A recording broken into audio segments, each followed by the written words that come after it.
আসসালামু আলাইকুম এভরিওয়ান, কেমন আছেন সবাই? এই তো আমি আল্লাহর রহমতে মোটামুটি ভালো আছি। এখন বাজে রাত 12টা 42।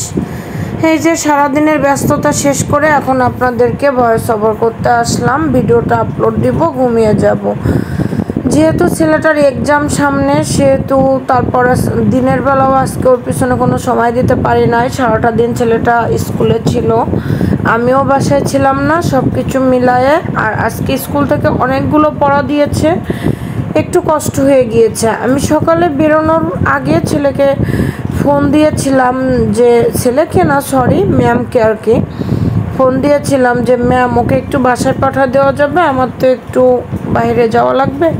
ম্যাম তখন আমাকে একটু হালকা করে বকে দিয়েছে, বলছে যে আমরা 1 তারিখে স্কুল খোলার কথা ছিল, সেখানে 26 তারিখে খুলেছি, কারণ পরীক্ষায় যেগুলো আসবে সেগুলো পড়াগুলো দিব, আমরা করব, ক্লাসগুলো নেব, ওদেরকে বুঝাবো।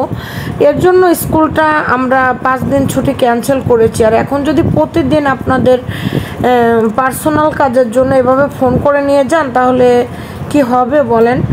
পরে আমি ম্যামকে বললাম আচ্ছা ঠিক আছে, তাহলে সমস্যা নেই। আর ছেলেকে বলে দিয়েছিলাম আমি বাসায় আসার জন্য, বাট ছেলেকে নাকি আসতে দেয়নি, আমি যেটা জানতে পারলাম বিকালে বাসায় এসে।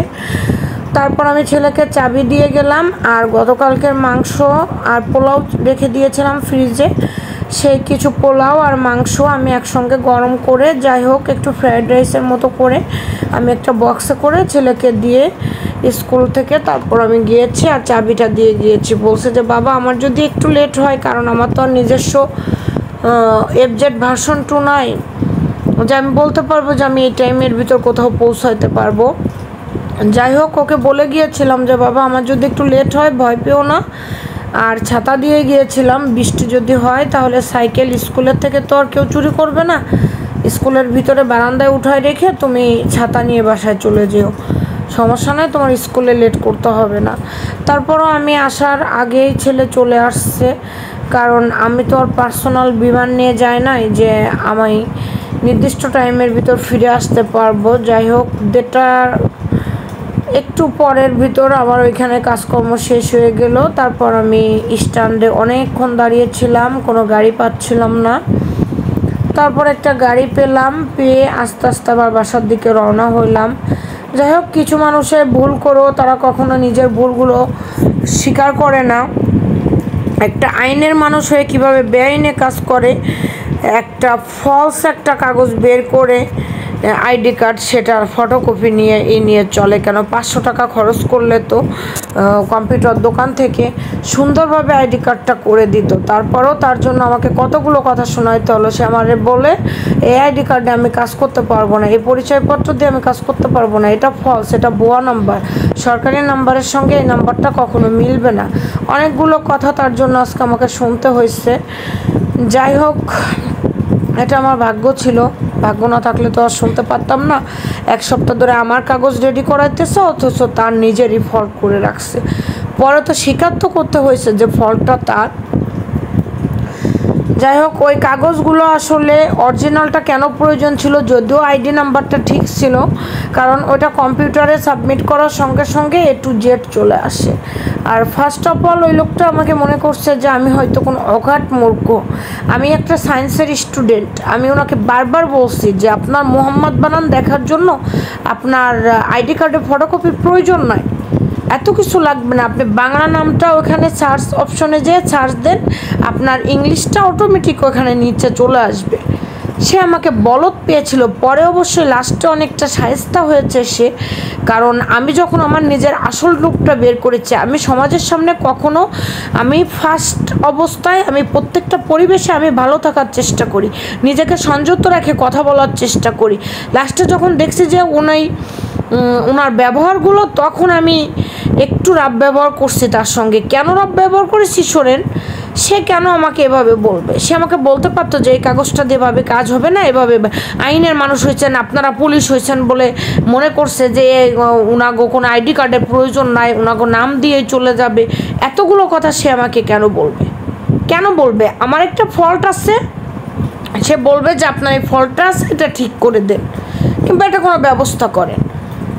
কিছু কিছু মানুষ আছে সমাজে মানুষকে মানুষ বলে মূল্যায়ন করে না কেন?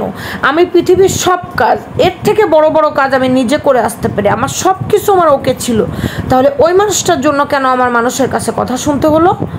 কিছু কিছু মানুষ নিজেকে অনেক বুদ্ধিমান মনে করে। আমি একটা সায়েন্সের স্টুডেন্ট, সে আমাকে কম্পিউটার শেখায়। 5টা বছর কম্পিউটার ল্যাবে আমি কাজ করছি, কম্পিউটার ল্যাবে আমি 5টা বছর কম্পিউটার শিখছি, তারপরেও সে আমাকে কম্পিউটার শেখায়।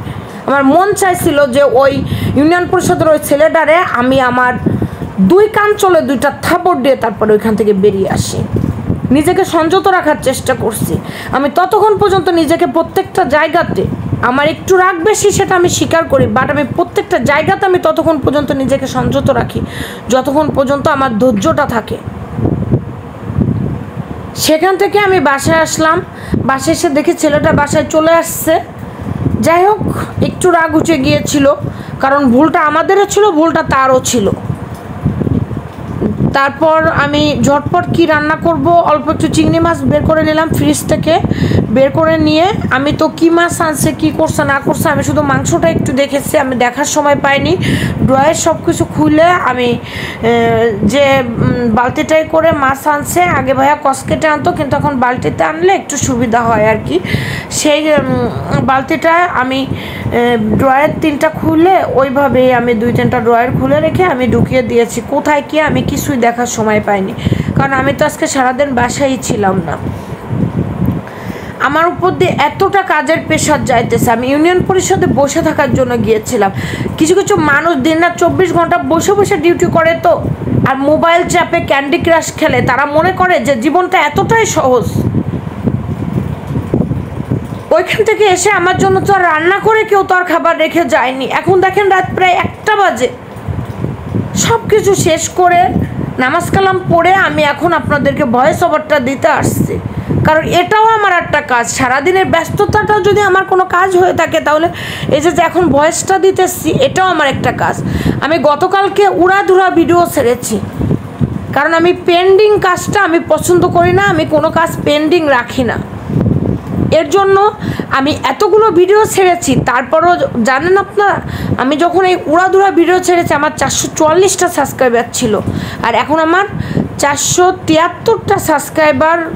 আর পরে আর বাড়ছে কিনা জানি না, বাট আমি আর চেক করি নাই, কারণ ছেলেকে পড়াইতেছিলাম, ফাঁকে আমি কয়েকটা ভিডিও আপলোড দিয়েছিলাম ওকে হাতের কাজ দিয়ে আর কি, লেখা কাজ দিয়ে, এর জন্য আমি আর চেক করি নাই। তবে 973 পর্যন্ত আমি দেখেছি, আমার প্রায় 30টা সাবস্ক্রাইবার পূর্ণ হয়েছে কালকের ভিডিও থেকে।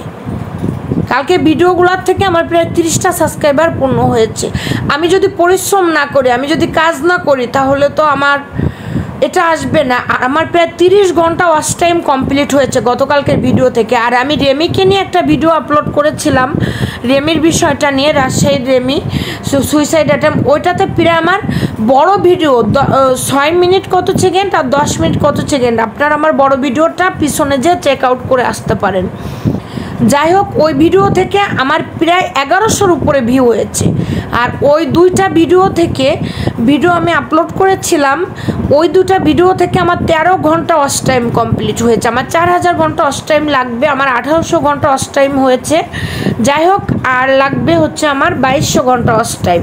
আমি যদি পরিশ্রম না করি তাহলে কি আমার এগুলো কমপ্লিট হবে বলেন?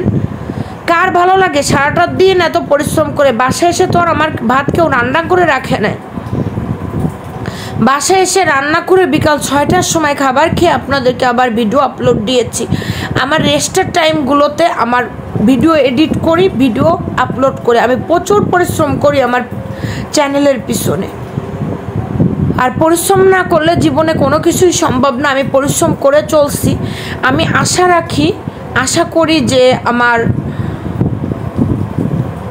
সফলতা একদিন ধরা দিবে, কারণ আমি আজ পর্যন্ত আমার কোনো কাজে আমি আনসাকসেস হই নাই। শুধু জীবনের কিছু কিছু সিদ্ধান্ত নিয়েছি, সেই সিদ্ধান্তগুলো ভুল নিয়েছি, তাই ছাড়া আমার এখন যে কাজগুলো করতেছি কোনো ভুল করি নাই। মানুষের 2 বছর 3 বছর চলে যায়, মানুষের একটা সত্য কমপ্লিট হয় না। আর আমার ইউটিউবের প্রথম সত্যটা প্রায় কমপ্লিটের পথে, আপনারা সবাই দোয়া করবেন আমার জন্য। আর ভালো থাকবেন, সুস্থ থাকবেন। আল্লাহ হাফেজ। আমার আল্লাহ যদি আমার ভাগ্য রাখে তাহলে 2-1 দিনের ভিতরে আমার 1000 সাবস্ক্রাইবার কমপ্লিট হয়ে যাবে। সবাই ভালো থাকবেন, আমার জন্য দোয়া করবেন, আমার চ্যানেলটা বেশি বেশি করে সাবস্ক্রাইব করবেন আর আমার পাশে থাকবেন।